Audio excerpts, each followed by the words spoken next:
Children, আজকে আমরা জানবো আকার যুগের শব্দ গঠন। পেজ নাম্বার 12 পৃষ্ঠা খুলুন।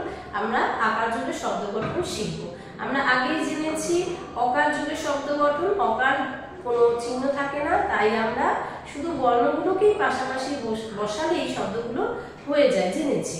কিন্তু আকারের ক্ষেত্রে আকারের কিন্তু চিহ্ন আছে এখানটায়। তাহলে দেখো, ক যোগ আ সমান সমান, এই ক হলো ব্যঞ্জন বর্ণ আর আ হলো স্বরবর্ণ। ক এর সাথে এই আ স্বরবর্ণ যুক্ত হয়ে কি হয়? কা হয়। কিন্তু আ তো এই ক এর সঙ্গে গায়ের উপর বসতে পারে না, তাই এই আয়ে যে চিহ্নটা সেটা কিন্তু এই দাগ, দেখো এইরকম যে দাগটা, এটা হলো কার আকার। এই চিহ্নটা বসে, মানে আয়ের পরিবর্তে এই চিহ্নটা বসলো, এই হয়ে গেল, তাহলে একসাথে হয়ে গেল ক আকারে কা। তা এখানটায় কিন্তু সব এতগুলো বর্ণ রয়েছে, সব বর্ণের সাথে এই আকার চিহ্নটা বসিয়ে উচ্চারণ কিন্তু আকার উচ্চারণ হয়। কিভাবে জানো? ক এর সাথে আকারে কা, খ এর সাথে আকার যোগ করলে খা, গ এর সাথে আকার যোগ করলে গা, ঘ এর সাথে আকার যোগ করলে ঘা। এইভাবে চা, ছা, যা, ঝা, টা, তা, থা, পা, এইভাবে কিন্তু সমস্ত উচ্চারণগুলো বর্ণের সাথে আকার যোগ করে কিন্তু দেখানো হয়েছে। আমরা এখন ছবির সাথে একটু জানি। দেখো এখানে ছবি দেওয়া রয়েছে, কিভাবে হয়। ছয়ের সাথে আকার যুক্ত করে কি হয়েছে? ছা, আর মাঝে যোগ চিহ্ন, তয়ের সাথে আকার যুক্ত করে হয়েছে তা, সমান চিহ্ন দিয়ে ছাতা। একসাথে কি বলবো? ছাতা।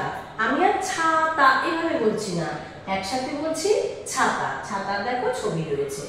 কয় আকারে কা যোগ দন্ত ন, নয়ের সাথে কোনো আকার নেই, তাই কিন্তু না হবে না, এটা ন উচ্চারণ হবে। তাহলে কা ন, কান। কয় আকারে কা দন্ত ন, কান। এখানটা দেখো কি আছে? ত, ত যোগ ব যোগ লয় আকারে লা। তয়ের উচ্চারণ তই হবে, বয়ের উচ্চারণ বই হবে, আর লয় আকারে লা একসাথে করতে গেলে কি হচ্ছে? তবলা। ত, ব আর লা তিনটে যোগ করে একসাথে হলো তবলা। এইবার দেখো কয় আকারে পা, তারপরে যোগ ঠ, ঠয়ে কোনো আকার নেই, তাই তো আকার হবে না। পাঠ, তালবস্য আকারে সা, লয় আকারে লা, একসাথে হলো পাঠশালা। মানে এখানটায় চারটে দেখো কয় আকার, এগুলো যা ছিল একসাথে আমি ফার্স্ট বললাম পাঠশালা। তাহলে তোমরা নিশ্চয়ই বুঝতে পেরেছো যে ব্যঞ্জন বর্ণের সাথে আকার যুক্ত করে উচ্চারণ কিভাবে হয় এবং তারপরে কিভাবে শব্দ গঠন হয়, তোমরা নিশ্চয়ই বুঝতে পেরেছো।